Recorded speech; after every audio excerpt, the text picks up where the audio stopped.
الحمد لله رب العالمين والعاقبة للمتقين ولا عدوان إلا على الظالمين. أشهد أن لا إله إلا الله وحده لا شريك له وأشهد أن محمدا عبده ورسوله. اللهم صل وسلم وبارك على سيدنا محمد وعلى آله وصحبه ومن تبعهم بإحسان إلى يوم الدين.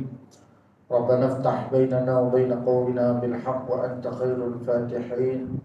اللهم افتح لنا قلوبنا في طلب العلم وارزقنا الإخلاص فيه والعمل به والنشر به حتى يأتينا اليقين.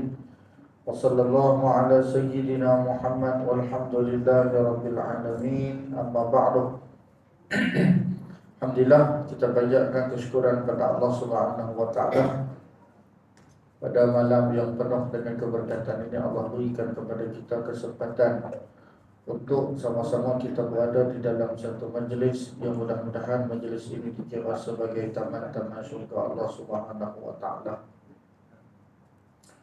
Kita menyambung kitab Fiqhus Shalah. Kita berada pada bab bersuci itu ya. Bab muka soal. Hah? 46.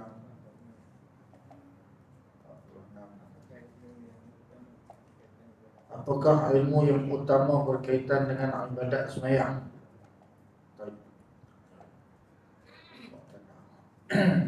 Qala musannif rahimahullahu ta'ala fi 'ulumihi fi darain. Apakah ilmu yang utama berkaitan dengan ibadat sembahyang?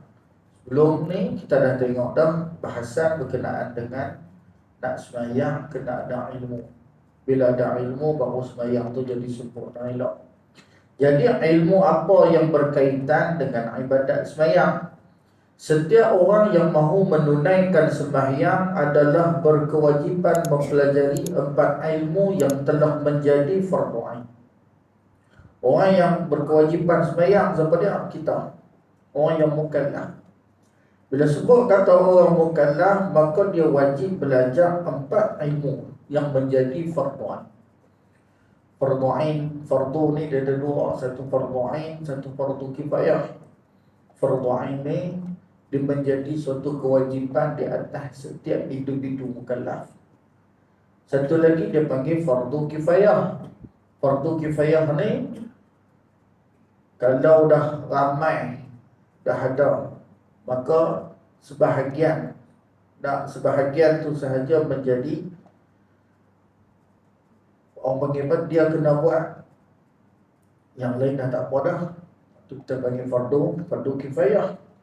Tapi fardu ain ialah ilmu yang menjadi suatu kewajipan. Ada 4 ilmu di mana dia tidak boleh mewakili kepada orang lain untuk mempelajari bagi pihaknya. Tak boleh wakil ke orang. Tapi belajar ilmu yang bersangkut dengan sembahyang ni tak boleh wakil ke orang. Tak faham ya. Lagi balik meja pula tak boleh. Kena main mengaji sendiri. Dia kena main mengaji sendiri dan dia tidak boleh diwakilkan. Ilmu itu ialah ilmu tauhid. Yang pertama, ilmu tauhid. Ilmu yang bersangkut dengan sembahyang. Apa yang bersangkut dengan sembahyang? Ilmu tauhid. Kerana sembahyang kita adalah sembahyang ibadat untuk memperhambakan diri kepada Allah. Jadi mau tak mau kena kenal Allah. Nak kenal Allah macam mana? Dengan ilmu tauhid. Kena mengaji. Yang kedua, ilmu fiqh. Ilmu fiqh, ilmu yang bersangkut dengan ibadat sembahyang. Mula daripada takbir sampai ke salam tu ada hukum hakamnya. Ada hukum hakamnya yang kita kena tahu. Dia bukan boleh main. Bila kata sembahyang, takbir, rukuk, tidak, sujud, habis betul dah. Dia ada hukum hakamnya. Kalau dia tidak bersangkut dengan hukum hakam, kalau kita tak mengaji ilmu fiqh, tak mengaji ilmu syariat, akhirnya dia akan binasa. Dia buat, dia duk berasa sah, tapi sebenarnya tak sah. Contohnya macam yang bersangkut dengan bab fiqh ni, nak sembahyang kena tutup orang. Nak sembahyang kena tutup orang. Tu hukum hakam dia tu, kena tutup orang. Kalau tak tutup aurat, semayang jadi tak sah. Ada orang lelaki semayang pakai baju, pakai baju ketat, dan sujud nampak pokok. Waktu sujud nampak pokok, terbuka aurat. Itu maksudnya hukum hakam itu. Itu sebenarnya hukum hakam. Itu baru satu. Cabangnya banyak. Tambah-tambah pula dia main dengan zaman yang canggih, zaman yang baru. Dia main pula dengan hukum hakam yang baru. Dia main pula dengan hukum hakam yang baru. Dulu tak ada perbahasan sembahyang atas kursi, dah sembahyang atas kursi. Ini dipanggil hukum fiqh. Dia main lagi lah. Mungkin lepas ni lagi canggih lagi. Dia buat robot pula pegang. Boleh jadi lah. Tadi datang zaman ku canggih. Zaman ku canggih. Maka di sana ada hukum hakam. Ada hukum hakam. Ini dia panggil ilmu fiqh. Fiqh maksudnya apa? Fiqh maksudnya faham. Bila kita faham, kita erti, kita tahu kita nak buat apa. Yang seterusnya ilmu tasawuf. Kena mengaji ilmu tasawuf. Ilmu tasawuf itu ilmu akhlak. Ilmu tasawuf kena mengaji ilmu yang berkaitan dengan hati. Kadang-kadang ada orang dari sudut tauhidnya okey, dari sudut ilmu fiqhnya okey, tapi main bab hati akhlak tak okey pula. Sombong, riak, takabur boleh jadi. Main semayang tapi sombong, main semayang tapi takabur boleh jadi. Jadi hak ni pun kena mengaji juga. Supaya apa? Supaya seiring kita mengaji tasawuf ni, tujuannya seiring dengan apa yang kita nak buat. Kita semayang tu, tujuan kita semayang nak menghambakan diri pada Allah. Jadi tasawuf tu nak mengajar kita supaya kita ni pasti tunduk, pasti sujud. Tunduk dengan apa? Bukan takat tunduk dengan Allah, tunduk merendahkan diri kita ni sesama manusia. Sama manusia. Jadi masalah orang lain ni, dia jadi hebat, dia tegah. Orang tegak tak mau terima. Bila orang tegak, dia hina. Lain ni pakat tu hina Ustaz Azhar dulu. Orang tu tegak pun pedas lah dia tegak pun. Bukan cabai merah biasa ni, cabai melaka, cabai burung pun ni tegak ni. Pakat tak rasa. Hak kawan tu tak kata apa. Hak orang lain lebih-lebih tak boleh nak terima teguran. Pasal apa? Tasawuf tak ada. Ilmu tasawuf tak ada. Kalau kita tengok balik pembahasan dari sudut ilmu, mudah faham dari sudut ilmu. Dah masuk bab tu cerita bila. Yang pertama, pembahasan berkenaan dengan Ashabul Kahfi. Ashabul Kahfi ni dia dua khilaf. Yang pertama ada kata dia sebelum daripada kebangkitan Nabi Allah Isa alaihi salam. Yang kedua, pandangan yang kedua kata Ashabul Kahfi ialah selepas daripada kebangkitan Nabi Allah Isa alaihi salam. Jadi di sana ada khilaf. Boleh jadi sebelum, boleh jadi selepas. Maka di sana ada khilaf di kalangan ulama. Kalau kita ambil pandangan dia sebelum daripada Nabi Allah Isa alaihi salam, selesai salah. Tapi kalau kita ambil pandangan dia ni selepas daripada zaman Nabi Allah Isa alaihi salam, maka akan muncul di situ beberapa perkara. Apa dia? Yang pertama tu yang timbul yang kata Ashabul Kahfi ni Kristian. Sebab apa? Sebab mereka kata Nabi Isa tu Kristian. Betul tak? Maka jawapannya tidak. Seluruh Rasul-Rasul alaihi wassalatu wassalam, mula daripada zaman Nabi Allah Adam sampai Nabi Muhammad, wa ma'ana minal muslimin, semuanya Islam. Semuanya Islam. Kalau kita nak sinonimkan Kristian itu dengan Nabi Allah Isa alaihi salam, pada ketika itu betul. Tapi kefahaman kita sekarang, kita faham Kristian tu lagu mana?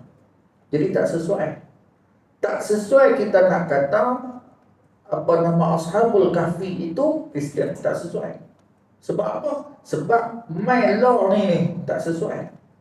Kepahaman Kristian pada waktu tu dengan kepahaman Kristian dengan waktu law ni tak sama. Bahawa ni ada disebut berkenaan dengan perkataan Israel. Israel, bukalah mana-mana kitab. Perbahasan Israel, dia ni adalah gelaran bagi Nabi Allah Yaqub alaihi salam. Yaqub alaihi salam. Bukalah mana-mana kitab, membahas dari sudut ilmu. Israel ni nickname ataupun gelaran bagi Nabi Allah Yaqub alaihi salam. Gelaran dia. Tapi bila mai kat kita, Israel tu bukan hak duduk dalam kepala kita, hak Nabi Allah Yaqub tu.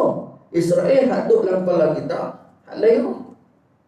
Sebab itu datangnya kaedah yang disusun oleh para alim ulama, al-adatul muhakkam. Adat jadi hukum. Adat kita lah ni, kita faham Israel tu apa dia? Adat kita lah ni, kita faham Kristian tu apa dia? Nampak? Adat lah ni, kita faham Kristian tu apa dia? Kerana Ashabul Kahfi itu menyembunyikan diri, menyelamatkan diri mereka daripada raja yang zalim, kerana nak mempertahankan akidah mereka, mentauhidkan Allah Subhanahu wa taala. Yang tu. Tapi Kristian yang kita faham lah ni dia sembah-sembah. Nampak tu? Maka tidak sesuai untuk digunakan Ashabul Kahfi itu Kristian. Hak sesuai Ashabul Kahfi itu mereka adalah orang-orang pemuda-pemuda yang mempertahankan akidah, mempertahankan iman. Hak tu betul. Jadi jelaslah kita. Nah, sebab ada perkataan yang kita boleh guna pakai. Ada perkataan yang tempat kita boleh, tempat orang tak boleh. Tempat kita guna kopek, tak nak masalah. Pergi Kelantan guna kopek tak. Orang tampak mempui. Betul tak? Faham itu sudah. Ini masalahnya netizen lebih cerdik daripada ulama. Selesai salah. Itu saya jawapannya. Pusing dia kau situ je. Jadi sesuai dah hak orang, hak pemimpin duk pergi cerita orang tak sesuai. Tak sesuai dia kata lagu tu. Maka menjadi tanggungjawab para alim ulama, para mufti-mufti untuk tegur hamba Allah ni, hamba ulama ni jangan ada buat lagu tu dah.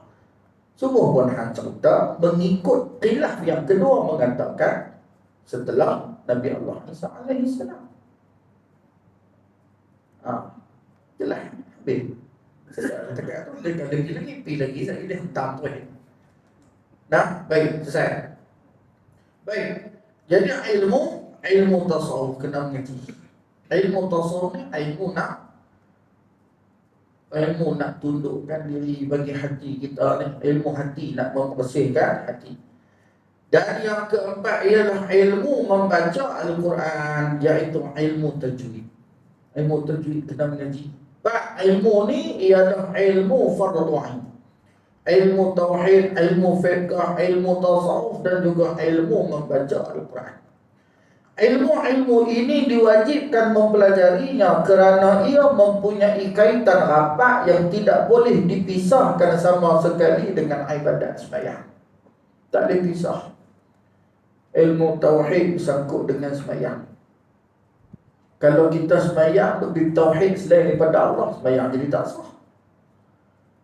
Ilmu fiqh bersangkut dengan sembahyang, kerana di sana ada hukum hakam sah, halal, batal, semua duduk situ. Ilmu tasawuf pun sama juga, bersangkut dengan sembahyang.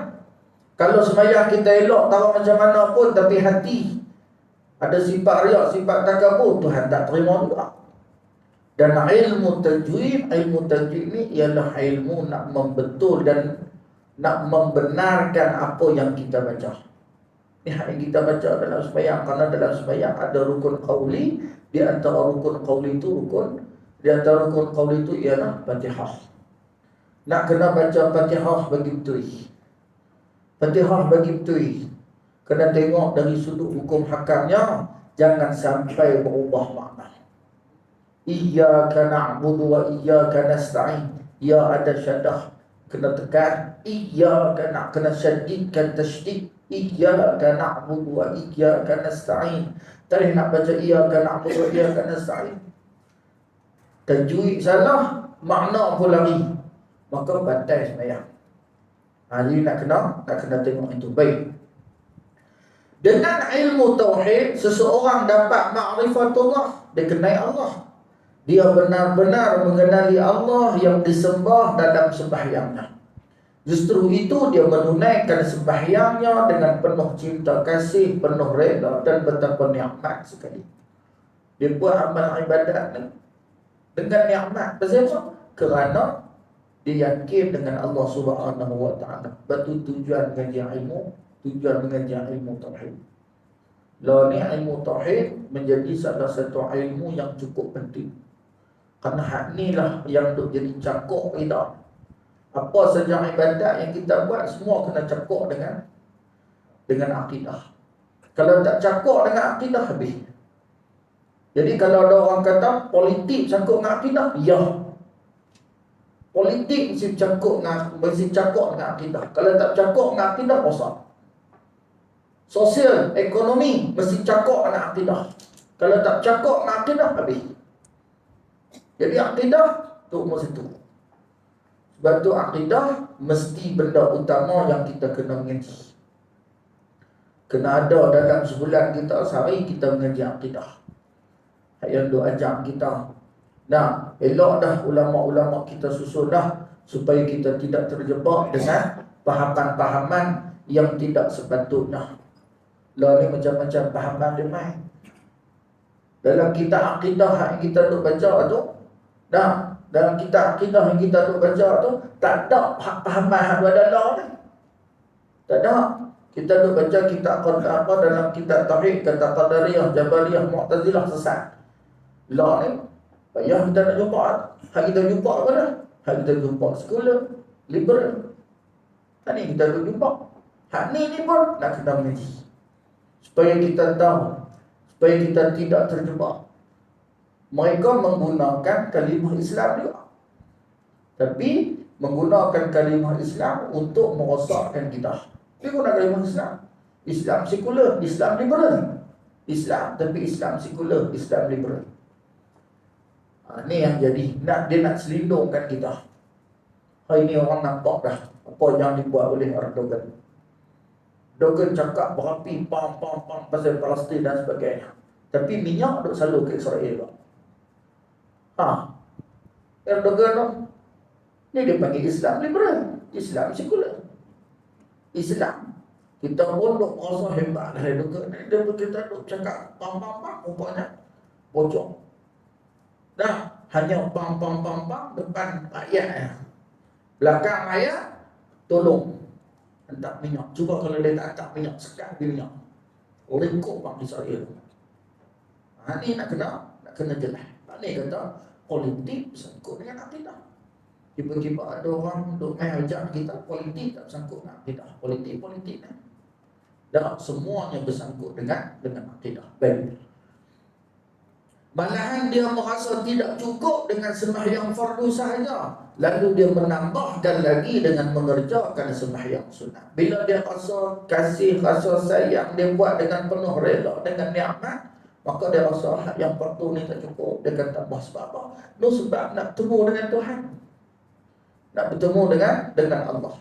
Selain itu, dia merasakan dengan penuh kesedaran tanpa lalai bahawa segala perbuatan, segala bacaan dan semua gerak-geri serta lintasan hati dalam sembahyangnya sedang disaksi, dilihat, diperhati, didengari dan diketahui oleh Allah yang Maha Ada.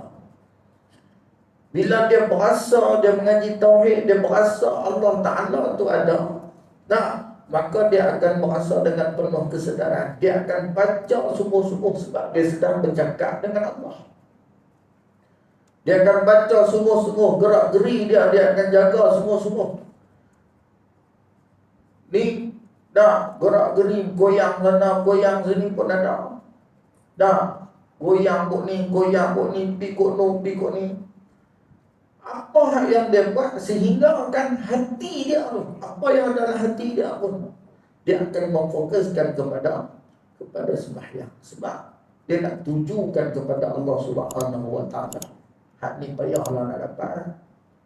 Tapi boleh, kata boleh, boleh. Tak, boleh. Baik. Yang maha mengetahui dan yang maha melihat, lagi yang maha mendengar. Dengan itu dia mengerjakan sembahyangnya dengan sebaik mungkin, sepenuh khusyuk dan hadir hati dengan Allah Ta'ala.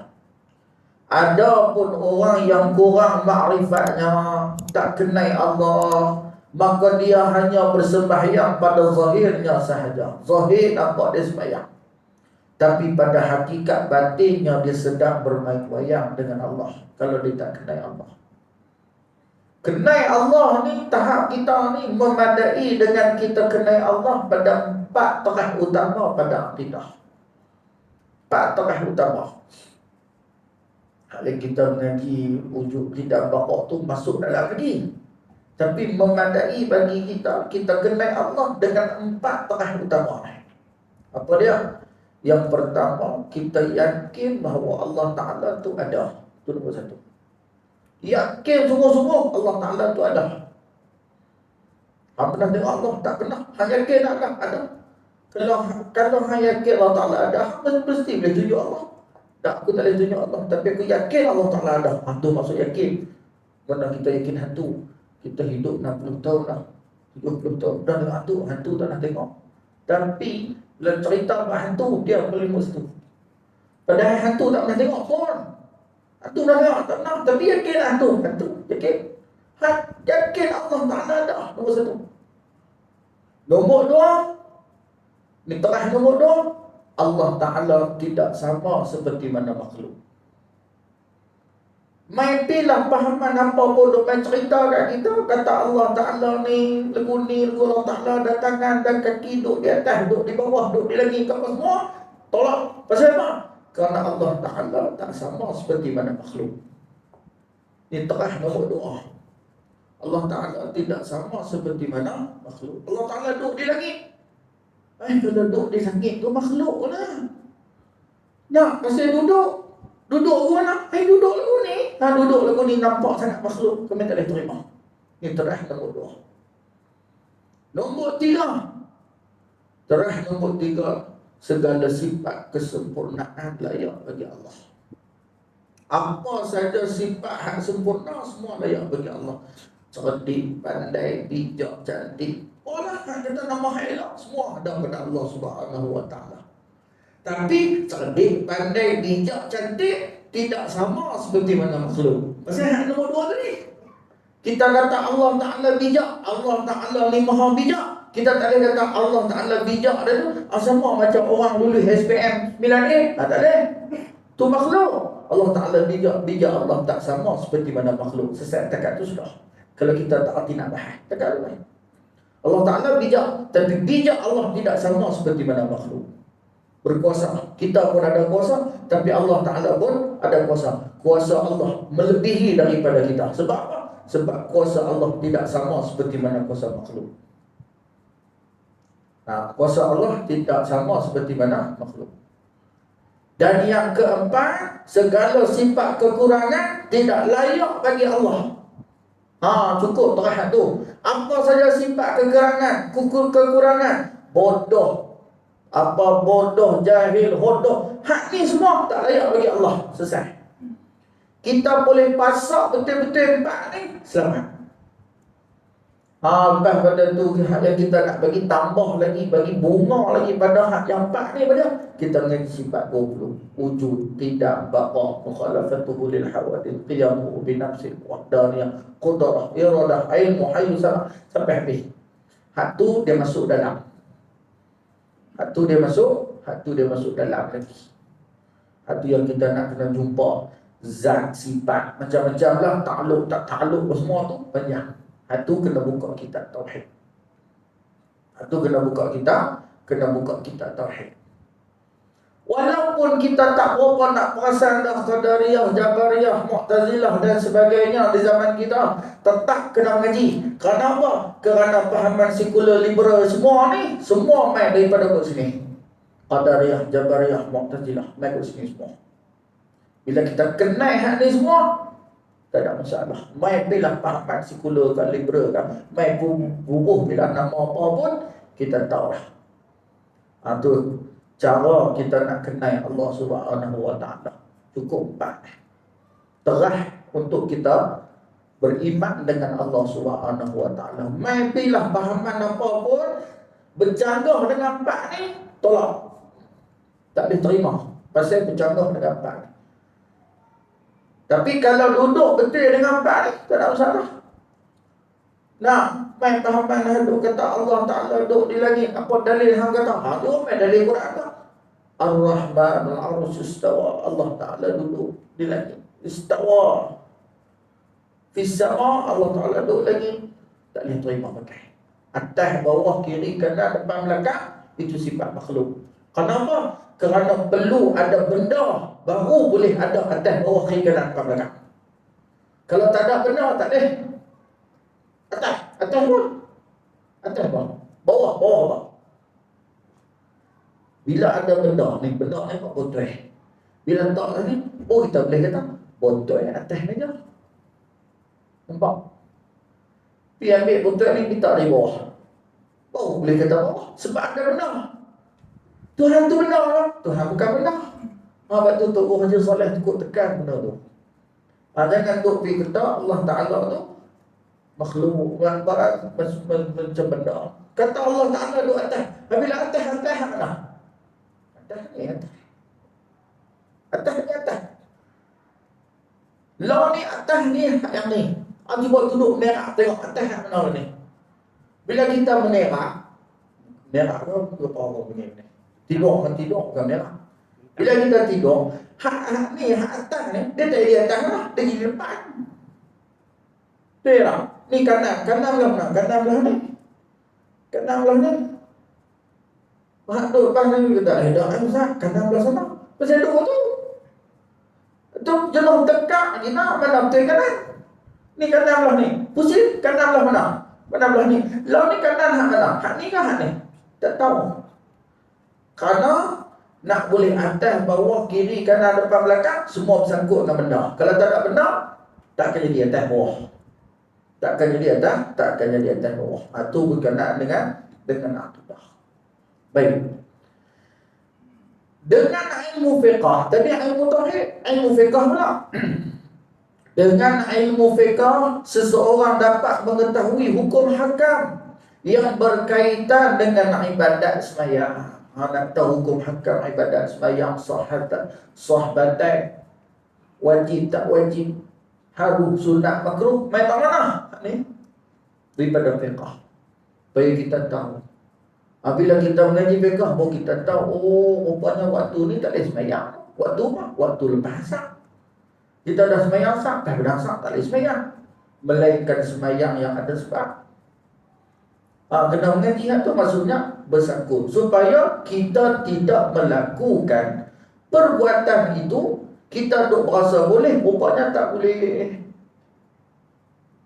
Sembahyang. Nah, sembahyang pasang. Dia habis sembahyang sah, dia pergi bangkit sembahyang sunat. Sunat apa nama sunat hajat. Buat sampai 8 rakaat. Pasang sembahyang sunat hajat. Tanya sembahyang apa? Nyakut kotor dah sembahyang hajat dia tak. Sembahyang hajat apa pasang mana boleh sembahyang. Nampak tak? Sebab tu dia tersangkut hukum hakam sebab ada waktu boleh sembahyang, ada waktu tak boleh sembahyang, ada haram sembahyang, ada waktu. Sebab tu dia bersangkut dengan hukum hakam. Dengan itu dapatlah kita menunaikan sembahyang dengan sempurna, betul lagi sah. Bila kita mengaji ilmu fiqh ni, kita akan menunaikan sembahyang dengan sempurna. Supaya kita tahu sembahyang kita dengan sempurna, betul dan lagi sah sembahyang kita. Ini yang kita nak. Bukan setakat betul, bukan setakat sah, tapi mesti sempurna. Mesti sempurna. Dengan ilmu tasawuf, seseorang dapat menghindarkan keburukan hati yang bernajis dengan riya, ujub, hasad, dengki dan lain-lain sifat keji yang akan merosakkan segala pahala sembahyangnya. Kita mengaji ilmu tasawuf pula ni sebab nak buang sifat ni. Dah orang dia sembahyang tapi dia sombong. Nah, Sombong ni saya duk kata lah, dia main sifat sombong, duk tak kabur semua dah. Dah, iri hati. Tapi buat ibadat. Buat ibadat kalau hati tak clear habis. Hati tak clear habis. Oh ni, kau ni. Memang hati tak clear. Masa duduk di Malaysia ni pakat lah. Kami nak duduk sekali, nak duduk bawah. Ni sebut nama orang ni, kat ustaz ni. Kami yang ni. Kami tak mau duduk dengan mereka ni. Oh, tak mau duduk pasal duduk di sini, tak apa nak kang. Ni nak duduk sekali ni. Di sana Tuhan uji semua. Berkeli, mereka bawah duduk sekali, berkeli. Berkeli. Kawan ni lagu ni, tahu je tu lah. Pasal apa? Ni yang nak kata tadi ni, hati. Tuhan uji mereka berkeli. Kawan ni berkeli kau ni. Lepas tu, mereka berkeli, mereka tu saja tak ada masalah. Dia rawit dengan orang satu pahmoh. Dia masuk dalam pah, dia duduk kecak orang semua jadi tak peh. Jadi tak peh lah orang duduk ni. Duduk keli, orang tua-tua.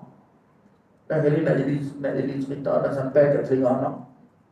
Nak kata tua-tua nak puih dia pun keli. Kita tu. Kata kita dengar buat terasa apa. Nak tua-tua nak puih pun keli. Tunggu lah. Jadi apa di sini? Kata tunggu lah. Jadi semua. Ini cerita. Mulut kita pun biarnya. Tunggulah. Jadi apa? Jadi semua. Hamba Allah. Ada seorang hamba Allah tu. Insulin dah. Hilang insulin. Tak boleh nak insulin. Penat dah. Kata. Kemudian kawan ni jadi lagu ni. Hilang. Ada hal hilang. Mulut biar kita pun. Hang yang susah dengan kita. Jadi susah. Kemudian hampa hilang aku nak cari. Kalau yang susah hang dah tak apa. Dah apa kata semua. Dia jadi macam tu. Duduk di sini ni orang cari dia ni. Bila nak ni hati tak kena. Ni yang kata nak kena mengaji tasawuf. Tiba-tiba bila orang nak kaji tasawuf, dia kata tasawuf ni ayat ajak. Lebih kotor pada ayat ajak. Hang tu bodoh. Itu tak kena. Kita mengaji tasawuf ni tujuan dia apa? Tujuan dia nak cuci hati ni. Supaya hati kita ni buat sesuatu ni. Supaya apa yang amal ibadat yang kita buat Allah Ta'ala terima. Baik, hujah tak mana yang kata kita mengaji tasawuf ni? Kerana kita nak membulatkan hati kita kepada Allah. Karena ada orang hati dia bukan kerana Allah, hati dia kerana hal lain. Hadis sahih Imam Bukhari Muslim. Hadis yang diriwayatkan oleh Sayyidina Umar Al-Khattab. Hadis yang masyhur, innamal a'malu binniyat. Dia amalan itu dengan niat. Dalam hadis itu dia kata apa? Faman kana hijratuhu ila Allah wa rasul, fa hijratuhu ila Allah wa rasul. Siapa yang berhijrah dia kerana Allah dan Rasul, maka dia berhijrah kerana Allah dan Rasul. Faman kana hijratuhu ila dunya aw yusibuha aw imra'atin yankihuha. Siapa yang berhijrah kerana dunia dan isi dunia, nampak tak? Hati tu, dia berhijrah kerana dia nakkan habuan. Habuan dia apa? Nak berkahwin dengan seorang wanita. Dia berhijrah daripada Mekah pergi ke Madinah bukan kerana Allah dan Rasul. Dia berhijrah tu kerana nak berkahwin dengan seorang perempuan. Perempuan tu kata kat dia, kalau hang nak kahwin dengan aku, main hijrah. Kalau hang mau kat aku. Berarti dia berhijrah tu bukan kerana Allah. Hati dia di situ. Itulah ilmu tasawuf. Itulah ilmu tasawuf. Siapa yang berhijrah kerana dunia dan isi dunia? Mas mayang kerana Allah. Kipti. Lepas benar yang adalah hati ni, kita sendiri yang boleh kontrol. Tak ada siapa. Dan tak ada siapa pun boleh tahu apa yang dalam hati kita. Kita tak boleh kata. Lalu ni pada guna. Dia tak buatlah cakap. Dia duduk pergi ceramah. Sekali main ceramah, orang bagi 10 ribu, 20 ribu. Betul ke? Dia kata. Dia kata kalau ni kat Ustaz Azhar tu dulu. 10 ribu, 20 ribu dia main ceramah. Nah, dia pun mengajak orang tak ikhlas. Hantar mana orang tak ikhlas? Apa yang ada dalam hati? Benda yang ada dalam hati kita ni hanya Allah Ta'ala saja yang Maha mengetahui. Jadi kita sendirilah yang nak proses hati kita tu, kita tak ada siapa. Yang guru ni hanya boleh hantar. Kita kena ubah, jangan riak, jangan sombong tekad tu kan. Boleh hantar masuk dalam telinga. Tapi yang ada dalam hati ni tak ada siapa pun tahu. Hatta mak kita yang mengandungkan kita pun dia pun tak tahu apa hati kita. Yang tahu hanyalah Allah Subhanahu wa taala. Yang seterusnya, dengan ilmu membaca Al-Quran dan tajwidnya, seseorang dapat membaca bacaan-bacaan sembahyangnya dengan betul dan baik dari segi sebutan huruf, makhraj dia, panjang pendek dan lain-lain lagi yang berkaitan dengan hukum tajwid. Oh, yang bersangkut panjang pendek dia bermakna hukum hakam. Karena hukum hakam ni dia hukum Quran, dia tak sama dengan hukum fiqh. Dan hukum-hukum ni bila kita mengaji, benda yang paling utama sekali dalam orang yang mengaji ni, macam kita ada mengaji ni, kena tanam dalam pemikiran kita bersifat belapang dada. Kena buka. Tak boleh hak kita duk mengaji, kita kata hak ni saja betul, hak ni semua salah. Tak boleh. Hak yang duk ada lah ni pasal duk abang kata kami saja betul, kami tak dalih, sebab tak ada apa buat, tak betul, salah. Mayang subuh baca kunut tak ada.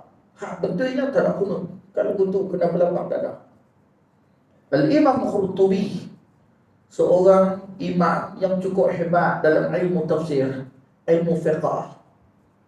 Imam Qurtubi ini dia mengarang kitab tafsir Jami' al-Ahkam Imam Qurtubi. Imam Qurtubi ini dia belajar di Cordoba. Dia berjalan pergi mengaji di Mesir sehingga dia mati di Mesir. Imam Qurtubi. Dia ni mazhab Imam Malik. Dia mazhab Maliki. Mazhab Maliki. Dia mengaji dengan banyak guru. Banyak guru dia mengaji. Dalam pembahasan kitab dia dalam bab fiqh, dalam bab Al-Fatihah, dia buat main masalah-masalah. Di antara masalah yang didatangkan ialah perbahasan adakah Bismillahirrahmanirrahim itu termasuk di dalam surah Fatihah ataupun tidak. Bismillahirrahmanirrahim itu masuk Fatihah ataupun tidak. Fatihah ni 7 ayat. Kita mazhab Imam Syafi'i, Bismillahirrahmanirrahim itu ayat apa satu? Dah sampai habis lah, cukup 7. Mazhab Imam Ahmad, mazhab Imam Hanafi, mereka mengatakan surah Fatihah 7, tapi Bismillah tak ada. 7 juga, tapi Bismillah tak ada. Sebab tu kita pergi di Mekah, lepas tak baca Bismillah. Terus Alhamdulillahirrabbilalamin. Lepas tu baca apa tu? Pasal apa? Karena mereka mengambil Bismillah bukan dalam surah Fatihah. Tapi 7 ayat, tambah 7 ayat. Ada pandangan kata Iyyaka na'bud satu, wa iyyaka nasta'in satu. 7 kan? Iyyaka satu, iyyaka na'bud satu, wa iyyaka nasta'in satu. Ada pandangan nombor 2 kata Siratal ladzina an'amta 'alaihim satu, ghairil maghdubi 'alaihim waladdallin satu. 7 kan? Tapi dia pecah. Bismillah tak termasuk. Baik. Imam Qurtubi dia mazhab Imam Malik. Imam Malik memberi pandangan Bismillah termasuk di dalam Fatihah. Tapi dalam kitab tafsir dia kata apa? Dia kata pandangan yang paling kuat setelah mana aku mengkaji, setelah mana aku mengkaji dengan guru-guru, aku kaji, aku ambil pandangan yang paling kuat. Bismillah tidak termasuk di dalam surah Fatihah. Dia mazhab Imam Malik, patutnya dia kata sepatutnya aku terima pandangan Imam Malik dia nak, tapi ni nak apa kata? Dia terbuka, alamat sadr terbuka. Boleh terima pandangan, tak ada masalah. Ni yang jadi masalahnya, duk kata hak kita saja betul, hak orang salah. Hak tu tak betul. Nak kena betul yang tu. Baik, hak ni di antara ada orang yang mengajar ilmu. Dan bila kita mengaji, kita jumpa hak ni, kita dah jumpa. Jangan pula kita duduk kata orang lain tak betul.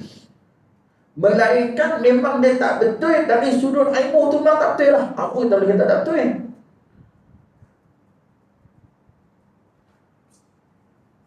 Ada jenis-jenis Bangladesh tapi di Malaysia tak ada. Di Mekah apa semua ada jenis mayang. Dia masuk. Tu imam dah mayang 2 rakaat dah. Tu imam mayang 2 rakaat dah. Dia pun mengatakan Allah pada semayang ni, mayang 2 rakaat. Dia masuk rakaat 3 sama dengan tu imam. Sekali imam bagi salat, dia bagi salat. Kita macam mana? Kita semayang Dah terima dah bayang doa, kita ikut 3 4, lagi habis kita sambung doa lagi, kita macam tu. Tapi mereka tak. Mereka ambil mazhab lain. Kita orang tak tahu ni, diam sudah. Dan tak tahu. Nah, jangan tu pergi kata dia, hang salah ni sembahyang tak sah masuk neraka kafir. Gitu tak betul ni. Salah, kita tak tahu. Ngaji, bila kita mengaji pun kita akan jumpa. Hani yang kata alam sesuatu.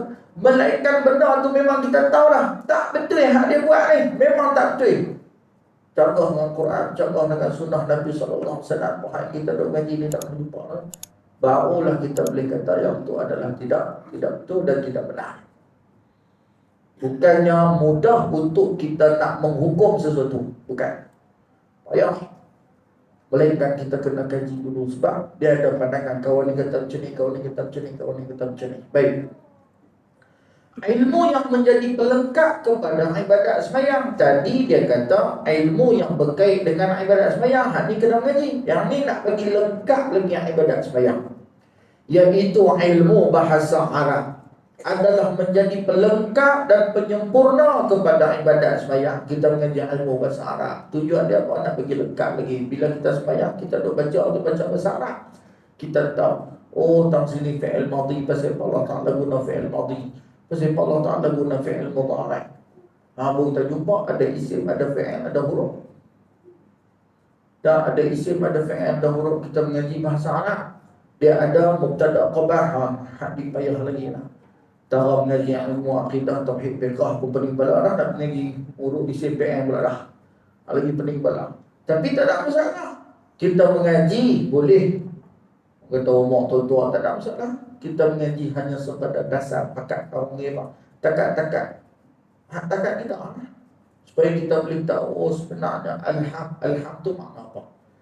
Nah, dikatakan begitu kerana dengan mengetahui dan mengerti bahasa tersebut, seseorang akan dapat memahami segala makna. Bila kita faham, kita tahu makna. Oh, sebenarnya ayat ni cerita lagu ni, baru tahu. Nampak tu macam tu. Hal itu akan membawakan kepada penghayatan dan kekhusyukan bagi orang yang sembahyang. Dengan itu sembahyangnya akan menjadi lengkap dan sempurna. Seseorang itu seharusnya tidak merasa berputus asa sekiranya dia tidak mampu mempelajari bahasa Arab untuk melengkapkan ibadat sembahyangnya. Dia sebenarnya masih berpeluang dan mampu berikhtiar untuk melengkap dan menyempurnakan ibadat sembahyangnya dengan cara mempelajari makna dan maksud-maksud bacaan. Yang kita baca tu apa dia? Kita tengok makna. Fatihah apa makna dia? Nah, Fatihah oh makna dia ni. Tahiyat makna dia ni. Maka bila kita tujuan dia apa? Tujuan dia supaya bila kita baca, kita fokus. Otak kita fokus. Oh makna dia ni subhana rabbiyal a'la wa bihamdi. Maha suci Allah dia bukan tu. Tapi kalau kita tak tahu, hak tu yang fokus macam-macam. Dia pergi macam-macam. Dia rodong kok ni, dia rodong kok ni. Mulut kata subhana rabbiyal a'la wa bihamdi. Tapi otak pergi kuliah. Otak tu kata main dia tutup lebar tu. Tu. Nak bawa subhanallah bi'ala wa bihamdi dan otak main dia pergi berapa tahu. Bini aku suruh beli beras. Jadi tak ada lah. Ada fikir aku situ. Tapi bila kita faham makna lah, ada kata subhanallah bi'ala ni dengan subhanallah bi'ala maksudnya maha suci Allah. Dia masuk ke situ. Sebab tu Al-Imam Nawawi rahimahullahu ta'ala menyebut mana-mana perkara yang boleh mendatangkan kekhusyukan di dalam ibadat, maka ia diharuskan dilakukan. Tapi kena tengok juga lah keadaannya, bukan semua. Contohnya macam ni, pejam mata dalam sembahyang. Pejam mata dalam sembahyang ni buka kita hukum makruh.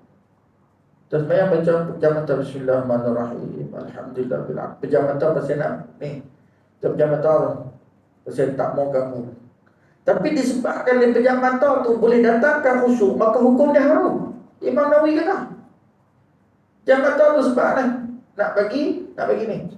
Tapi kalau tutup mata, saja-saja tutup mata, makruh hukumnya. Tapi kerana tutup mata tu boleh mendatangkan Kita tak tutup mata lagu mana Ustaz. Kalau buka mata kawan tu pakai baju tulis macam-macam. Korban tu 2018. Bertubuh nama kawan ni buat je. Ada jenis baju pun nak buat baju ni. Nah, tulis depan tu dah kot. Belakang tu tulis lah. Nah, korban buat korban hak depan tak apa. Orang tak baca ni hak belakang. Dia tulis macam-macam. Tulis macam-macam. Kumpulan pertama ni nama. Ada yang buat jenis baju korban tu lembu nak ni lah. Jadi kawan tu pun nak tengok dia kata tu kita pakai plekat yang tulis duduk di bawah tu gajah duduk. Dia kata oh dia pakai gajah duduk lah. Aku selimut, aku apa semut. Tak semut. Hak tu saja pun dia pusing mata lah. Lepas tu apa-apa sahaja Imam Nawawi kata yang boleh mendatangkan, boleh bawa mai kepada khusyuk, maka dibolehkan, diharuskan. Dia jangan tahu tak, tak mau lah ni. Walaupun hukum asal itu makruh. Kenapa makruh? Kerana takut ada masalah kebinasaan mudarat ke, bisa ke binatang ke apa ke, takut itu. Nah, tapi disebabkan nak menjaga kekhusyukan tu. Nawawi kata, sampai tahap untuk menjaga kekhusyukan. InsyaAllah usahanya itu akan berjaya sekiranya ada kesungguhan dan permohonan doa yang ikhlas kepada Allah. Kita minta kepada Allah. Allah Subhanahu wa taala berfirman, "Walladzina jahadu fina lanahdiyannahum subulana wa innallaha lama'al muhsinin." Dan orang-orang yang berusaha, yang bersungguh-sungguh pada jalan kami, sesungguhnya kami akan menghidayahkan mereka kepada jalan kami. Orang yang bersungguh-sungguh pada jalan Allah, Tuhan akan beri hidayah ke dia. Bersungguh-sungguh dengan agama Allah, Tuhan akan bagi hidayah kepada dia. Penting kena ada usaha, kena ada semangat, Tuhan akan bagi hidayah. Tuhan akan bagi hidayah kepada dia. Dan Allah sesungguhnya berserta orang-orang yang berusaha memperbaiki amalannya. Hendak 1000 daya, tidak hendak 1000 dalih. Dia kata, nak hampir 1000 daya, tak nak 1000 dalih. Orang yang tak mau ni, buat api ke mana apa. Kalau yang jenis tak mau, tu sampai tak apa kat dia. Nah, kita jangan duk kata apa lah kat dia kalau ada jenis tak mau, jenis tegak. Kita kata pilah apa pun kat dia, kawan tu alim ulama, kawan tu hebat, kawan tu ni. Tak ada. Dia kata kawan tu dulu penyanyi rock, duk main gitar apa semua. Pusing kot situ.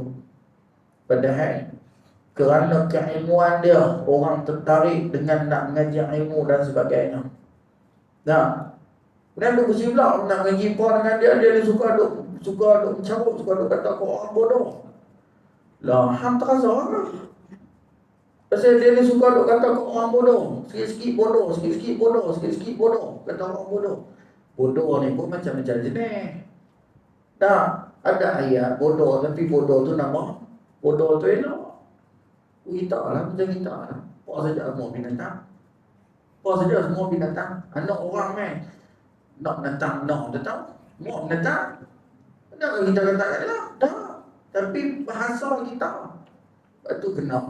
Kita tengoklah sama. Janganlah kita ikut hawa nafsu. Lah ni banyak dalam Facebook tu banyak ikut hawa nafsu. Ikut hawa nafsu semua. Nah, perkara-perkara yang wajib diketahui sebelum daripada sembahyang. Belum pada sembahyang kena tahu dulu perkara-perkara ni. Apa dia? Bab bersuci. Ini kita akan sambung nanti wasallallahu sambung turpan. Wassalamualaikum. Sambung turpan. Wassallallahu ala sayyidina Muhammad walhamdulillahi rabbil alamin.